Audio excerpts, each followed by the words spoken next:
Hello प्यारे student, कैसे हैं आप लोग। उम्मीद करता हूँ सभी प्यारे स्टूडेंट अच्छे होंगे। सभी प्यारे स्टूडेंटों को जय जोहार। तो फाइनली स्टूडेंट्स, बात करेंगे अपन इस वीडियो में आपके अर्धवार्षिक परीक्षा 70-2025-26 कक्षा 8वीं और विषय यहाँ पे आपकी हिंदी। तो क्लास 8 वाले जो स्टूडेंट्स हैं उनके लिए ये वीडियो रहेगी। इस वीडियो में कक्षा 8 के लिए जो आपका विषय हिंदी का जो क्वेश्चन पेपर है अर्धवार्षिक परीक्षा के लिए, तो उसका संपूर्ण सॉल्यूशन अपन यहाँ पे कवर करने वाले स्टूडेंट्स। तो वीडियो को स्टार्ट से लेकर आखिर एंड तक कंप्लीट देखिएगा। डेफिनेटली आपको जो है ये क्वेश्चन जरूर मिलेंगे, ठीक है। और आपके पेपर जो जिले वाइज होते हैं, ठीक है। तो आप लोग जो है किसी भी जिले में हो सकता है, तो आप लोग सभी स्टूडेंट्स को देखना है, चाहे आप किसी भी जिले से हों। देखिए, समय आपका 3 घंटे होता है, पूर्णांक आपका 80 अंक होता है। अनुक्रमांक अंकों में तो यहाँ पे आपको अपने रोल नंबर लिखने होते हैं अंकों में, इधर आपको शब्दों में लिखने, यहाँ पे आपको अपना नाम, यहाँ पे विद्यालय का नाम, ये दोनों खाली स्थान आपको खाली छोड़ने होते हैं, ये टीचर्स भरते हैं। देखिएगा, सबसे पहले वस्तुनिष्ठ प्रश्न है। प्रश्न क्रमांक पहला है, न्याय प्रिय या न्याय प्रिय का शुद्ध रूप छांटिए। तो इसमें जो फर्स्ट वाला दिख रहा है ना आपको, न्याय प्रिय, ये आपका इसका राइट आंसर होगा स्टूडेंट्स, ठीक है। ये इसका शुद्ध रूप है न्याय प्रिय, ठीक है। इसमें कर लेना आपको। प्रश्न 2 देखना स्टूडेंट्स। प्रश्न 2 है आपका, भूतपरस्त शब्द का अर्थ है। भूतपरस्त शब्द का अर्थ, तो भूतपरस्त शब्द का अर्थ जो होता है ना स्टूडेंट्स, वो होता है भैया आपका मूर्ति पूजक, ठीक है। सेकंड वाला जो ऑप्शन है ये आपको इसमें राइट करना है, ठीक है, सेकंड वाला ऑप्शन। प्रश्न 3 है, किताबें पढ़ने का शौक किसे था। तो किताबें पढ़ने का शौक ऑप्शन नंबर सेकंड संजू को था, ठीक है। किसको था? संजू को था भैया। फिर प्रश्न क्रमांक 4 है, छत्तीसगढ़ की प्रसिद्ध नदी का नाम लिखिए। तो इसका उत्तर हो जाएगा महानदी। क्या हो जाएगा भैया? महानदी हो जाएगा, ठीक है। और पृथ्वी शब्द के 2 पर्यायवाची लिखिए। तो पृथ्वी शब्द के 2 पर्यायवाची क्या लिखोगे स्टूडेंट्स? धरा, भूमि और धरती, ठीक है। धरा, भूमि और धरती। और पेरेंट आपको पता है इस बार सीजी बोर्ड में जो है ना आपकी बोर्ड एग्जाम है, ठीक है। तो आप लोगों को बोर्ड की परीक्षा की जो तैयारी है वो इसी चैनल पे करवाई जाएगी बहुत ही अच्छे तरीके से, ठीक है। तो आपको बोर्ड परीक्षा में अच्छा स्कोर करना, अच्छे अंक लाने, तो इस चैनल को जरूर सब्सक्राइब कर लेना। बेल का जो नोटिफिकेशन है उस पर ऑल पे सेट कर लेना, ताकि जैसे नेक्स्ट वीडियोज अपलोड होना आपके अदर सब्जेक्ट्स के, तो उनके नोटिफिकेशन आप तक पहुंच पाए। हाफ ईयरली की ज़्यादा टेंशन नहीं लेनी, आपको मेन फोकस रहना चाहिए ईयरली यानी वार्षिक परीक्षा पे जो आपकी बोर्ड एग्जाम होगी, ठीक है। छत्तीसगढ़ को कटोरा कहा जाता है, किसका? धान का कटोरा कहा जाता है भैया, ठीक है। लघुत्तरीय प्रश्न, प्रश्न क्रमांक 7वां है। देखना स्टूडेंट्स क्या है आपका प्रश्न क्रमांक 7वां, कुंवर सिंह विश्वनाथ पर क्यों नाराज हुए। तो इसका उत्तर क्या करोगे कि विश्वनाथ महाराज कुंवर सिंह को घायल समझकर उसके भाई अमर सिंह द्वारा भेजी गई चिट्ठी को नहीं पढ़ता है, इसलिए कुंवर सिंह विश्वनाथ पर नाराज हुए। ये इस प्रश्न का उत्तर हो जाएगा। अगला प्रश्न देखना स्टूडेंट्स। प्रश्न क्रमांक 8 है आपका, चिड़िया अपने प्रवास के लिए क्या क्या तैयारियां करती हैं। तो इसका उत्तर क्या लिखोगे? तो इसका उत्तर लिखो, चिड़िया अपने प्रवास। और वीडियो की क्वालिटी जो है ना उसको 480 कर लेना, ताकि आपको एकदम क्लियर दिखे। तो देखो उत्तर में क्या लिख रहे थे अपन कि चिड़िया अपने प्रवास के पहले कुछ तैयारियां करती हैं। वह खाना अधिक मात्रा में खाती है ताकि चर्बी की एक तहसी बैठ जाए जो उनकी यात्रा में उनके शरीर को ताकत प्रदान करती रहे। कुछ चिड़िया अभ्यास करना और झुंड बनाकर उड़ना सीखना शुरू कर देती हैं, इस तरीके से। प्रश्न क्रमांक 9 देखना स्टूडेंट्स। दीदी की डायरी संजू ने क्यों पढ़ी। तो संजू डायरी लिखना चाहती थी। संजू क्या चाहती थी? डायरी लिखना चाहती थी, पर उसे समझ नहीं आ रहा था कि वह शुरुआत कैसे करे, इसलिए उसने अपनी दीदी से कहकर उनकी डायरी पढ़ी। उनकी क्या पढ़ ली स्टूडेंट्स? डायरी पढ़ ली, ठीक है। 10वां प्रश्न देखते हैं अपन। इन शब्दों को शब्दकोश में दिए गए क्रम के अनुसार लिखिए। भव, अंध, समत्व, वर्ण, ठीक है। तो देखो सबसे पहले जो ए होते हैं ना, स्वर होते हैं। स्वर क्या होते हैं? स्वर होते हैं भैया ए, आ, ठीक है, ई, इस तरीके से, ठीक है। तो इसमें स्वर वाले वर्ण कौन से हैं? देखो अंध, ऐसे स्टार्ट है ना ये, तो सबसे पहले अंध आएगा। फिर आपके देखो व्यंजन आगे, व्यंजन कौन से होते हैं? कै, ख, घ, ठीक है। तो इनमें देखो सबसे पहले आपका ब आता है तो भव हो गया।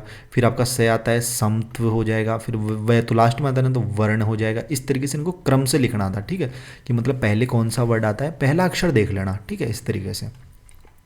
11वां प्रश्न देखना स्टूडेंट्स। 11वां प्रश्न क्या बोल रहा है अपने को कि प्रय उपसर्ग जोड़कर 4 शब्द बनाइए। जैसे प्रय प्लस देश क्या बनता है? प्रदेश बनता है। तो इसी तरीके से प्रय प्लस वास बन जाएगा आपका प्रवास। प्रय प्लस योग बन जाएगा प्रयोग। प्रय प्लस गति बन जाएगी प्रगति। प्रय प्लस चलित बन जाएगा प्रचलित। प्र प्लस हार बन जाएगा प्रहार। इस तरीके से आपको देखो 4 शब्द बनाने थे, लेकिन अपन ने यहाँ पे 5 शब्द लिख लिए, तो आप लोग ये 5 भी लिख सकते हो, 4 भी लिख सकते हो, ठीक है। देखना नेक्स्ट प्रश्न, 12वां प्रश्न आपका लघु उत्तरात्मक प्रश्न है और 6 अंक का प्रश्न है स्टूडेंट्स। देखो 12वां प्रश्न क्या बोला है, आज़ादी के 1 सांस काकर बरोबर होते, आज़ादी के 1 सांस काकर बरोबर होते, तो इसका उत्तर लिखो कि आज़ादी के 1 सांस है 100 जन्म बरोबर होते। आज़ादी की 1 सांस जो है वो 100 जन्म के बराबर होती है, यानी कि आज़ादी की 1 सांस जो है वो 100 जन्मों के बराबर होती है, ठीक है। 16वां प्रश्न देखना स्टूडेंट्स, वीडियो की क्वालिटी बढ़ा लेना ताकि क्लियर यहाँ पे दिखे, ठीक है। वीडियो की क्वालिटी सेटिंग का जो ऑप्शन आता है ना ऊपर वीडियो के में, उसमें 480 के लेना, क्लियर दिखेगा, ठीक है। कि अपन चीज के पीरा पाठ के संदेश ले अपन भाषा में लिखो, या फिर इसके अथवा में है कि छत्तीसगढ़ी शब्द के मन के हिंदी अर्थ लिखा हो, ठीक है। तो देखो जो पाठ है ना अपन चीज के पीरा, इसका अपन अपनी भाषा में लिखते हैं इसका संदेश। देखो कि गांव में परसाराम का एक किसान था, वह अपनी गाय गोदावरी को रात में दूसरों के बाड़ी में चरने के लिए खुला छोड़ देता था। एक इस काम में उसकी पत्नी दूसरी, ठीक है, उसकी पत्नी दूसरी भी उसका साथ देती थी, किंतु उसका पुत्र रमेश्वर, ठीक है, उसके इस कार्य का विरोध करता था। गोदावरी गायक जो है वो अक्सर रूपऊ की बाड़ी में घुस जाती थी, सब्जियों को नुकसान पहुंचाती थी, ठीक है। एक दिन रूपऊ ने गाय को पकड़कर परशुराम की करतूत गांव वालों के सामने लाने का निश्चय किया। उसने बाड़ी के पास गाय के घुर्राने के रास्ते पर एक गड्ढा बनाया और उसे डालियां पत्तियों आदि से ढक दिया। रात्रि में गोदावरी बाड़ी में घुसते समय उस गड्ढे में गिरकर फंस गई। परशुराम की चोरी पकड़ी गई और क्या हुआ कि गांव वालों ने उसे 200 रुपये का अर्थदंड दिया और उसे भविष्य में गाय को खुला न छोड़ने की चेतावनी दी। परंतु परशुराम अपनी हरकत से बाज कहाँ आने वाला था। एक रात नाचा देखने जाते समय उसने अपनी गाय को फिर खुला छोड़ दिया। रमेश्वर उसके इस कार्य को देख रहा था। उसके जाने के बाद वह बिस्तर से उठा और गौशाला में जाकर सभी गायों को अपने घर की बाड़ी में चरने के लिए छोड़ दिया। सुबह उसके माता पिता ने जब बाड़ी की हालत देखी तो क्रोध और पीड़ा से चिल्लाने लगे। इसे किसी दूसरे व्यक्ति करतूत समझकर ऊंची आवाज में गालियां दे रहे थे, किंतु जब उसके पुत्र रमेश्वर ने उसे वास्तविक स्थिति की जानकारी दी तो वे शांत हो गए। उन्हें इस बात का एहसास हो गया कि जैसे उन्हें अपनी वस्तु के नुकसान होने का पीड़ा हो रही थी, वैसे ही दूसरों की भी अपनी वस्तुओं को नुकसान होने पर होती होगी, ठीक है, दूसरों को भी। तो इस तरीके से इस प्रश्न का आंसर जो वो करना था। देखो 17वां प्रश्न आपका लास्ट एंड फाइनल क्वेश्चन है। निम्नलिखित समुच्चारित शब्दों का प्रयोग अपने वाक्यों में इस प्रकार कीजिए कि उनका अर्थ स्पष्ट हो जाए। चिता या चिताराज, राजा या अंध, ठीक है। तो देखो इनके अर्थ लिखते हैं अपन, भाव भव या भाव, जन या जान, ठीक है।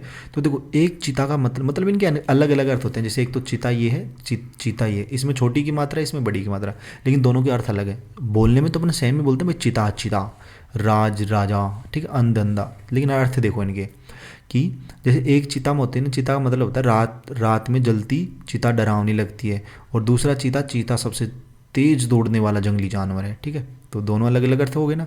राज यानी सम्राट अशोक राज काम काज में निपुण थे, और राजा हरिश्चंद्र सत्यवादी थे। अंध यानी अंधकूप में बिना रोशनी के नहीं उतरना चाहिए। अंधा रोशनलाल अंधा है किंतु वह ब्रेल लिपि के सहारे पढ़ लेता है।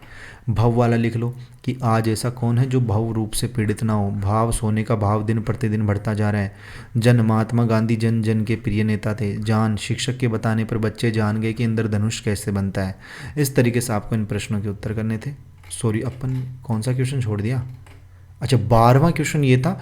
12वें के बाद में सीधा 16वां, अच्छा वो पेज जो है ना वो गलती से ऊपर ऐड हो गया। अच्छा सॉरी स्टूडेंट्स, कोई बात नहीं। 12वें के बाद में 13वां देखते हैं ना। पहले 13वां देखो कि कविता की इन पंक्तियों के भाव को अपने शब्दों में लिखिए। उठो चलो बढ़ो समीर शंख है बज रहा, भविष्य सामने खड़ा प्रस्तुत पथ है बन रहा। तो सबसे पहले संदर्भ लिखो। प्रस्तुत पद्यांश हमारी पाठ्यपुस्तक छत्तीसगढ़ भारती के पाठ नई उषा से लिया गया है। इसके कवि श्री सत्यनारायण लाल जी हैं। इसकी प्रसंग लिखो कि प्रस्तुत पंक्तियों में कवि ने प्रकृति के विभिन्न उपकरणों के माध्यम से लोगों को जगाने एवं प्रगति पथ पर आगे बढ़ाने का संदेश दिया है। इसकी व्याख्या लिखो कि कवि कहते हैं कि आकाश जैसे विकास के नए गीत गाने के लिए विभिन्न साधनों को सजा रहा है, जैसे हवाएं जैसे संग की मंगल ध्वनि कर रही हैं। अतः हे नवयुवकों, उठो और आगे बढ़ो। तुम्हारे सामने तुम्हारा भविष्य खड़ा हुआ है, उसे स्वयं तुम्हारा रास्ता बना रहा है, ठीक है। 14वां प्रश्न देखना, किसने किससे कहा कि बैठो बेटे बैठे रहो, यह सब कैसे हो गया। तो ये मास्टर जी ने आंचल से कहा था। बा अदब बा मुलाहिजा होशियार शहनशाह तैमूर लंग तशरीफ़ ला रहे हैं। तो ये मोटे नाटे कद के लड़के ने कक्षा के सहपाठियों से कहा था। रहने दो अचल, अगले स्टेशन पर ले लेंगे। तो ये अचल के पिता ने अचल से कहा था। फिर आपका 15वां प्रश्न था दीर्घोत्तरात्मक प्रश्न में, अपने प्रधान पाठक को स्थानांतरण प्रमाण पत्र हेतु आवेदन पत्र। तो लिखो, सेवा में श्रीमान प्रधानाध्यापक पूर्व माध्यमिक शाला कोरबा, विशेष शाला स्थानांतरण प्रमाण पत्र हेतु महोदय, विनम्र निवेदन है कि मैं आपके विद्यालय में कक्षा 8वीं का नियमित छात्र हूँ। मेरे पिताजी का स्थानांतरण कोरबा से बिलासपुर हो गया है। इस कारण मैं इस विद्यालय में नहीं पढ़ पाऊंगा क्योंकि मेरे परिवार वाले बिलासपुर जा रहे हैं। अतः मुझे स्थानांतरण प्रमाण पत्र देने की कृपा करें ताकि मैं अन्य विद्यालय में अपना अध्ययन निरंतर जारी रख सकूँ। आपका आज्ञाकारी अनिल कुमार। ठीक है, इस तरीके से बाकी देख ही लिए थे अपन ने। तो इस तरीके से देखो, हाँ भाई 13वां प्रश्न, 14वां, 15वां, ठीक है, और 16, 17 सब देख लिए। मतलब क्वेश्चन क्रमांक फर्स्ट से लेकर पूरा सॉल्यूशन अपन ने कवर कर लिया इस वीडियो में। तो फिर भी अगर कोई डाउट हो, कुछ भी आपको पूछना हो, वो कमेंट बॉक्स में बता देना। और हाँ, चैनल को सब्सक्राइब नहीं किया, चैनल को जरूर सब्सक्राइब करें। नेक्स्ट वीडियो कौन से सब्जेक्ट की चाहिए स्टूडेंट्स, वो कमेंट बॉक्स में बता देना। बाकी इस पेपर को जरूर तैयार कर लेना, चाहे किसी भी जिले से हो आप। ठीक है, और पेरेंट, हाँ क्या बोल रहा था मैं, बोर्ड एग्जाम है आपकी, तो उसके लिए अपन इसी चैनल पे आपकी बहुत ही धमाकेदार प्रिपरेशन करवाएंगे, तैयारी करवाएंगे। तो आप लोग चैनल को सब्सक्राइब करके रखना। ठीक है, जल्द ही उनके एग्जाम के वीडियोस हैं वो भी आपको मिलेंगे। बाकी अपन मिलते हैं जल्दी नेक्स्ट वीडियोज़ में, होशम जोश के साथ। तब तक सभी पेरेंट्स को बाय देने वाले, टेक केयर।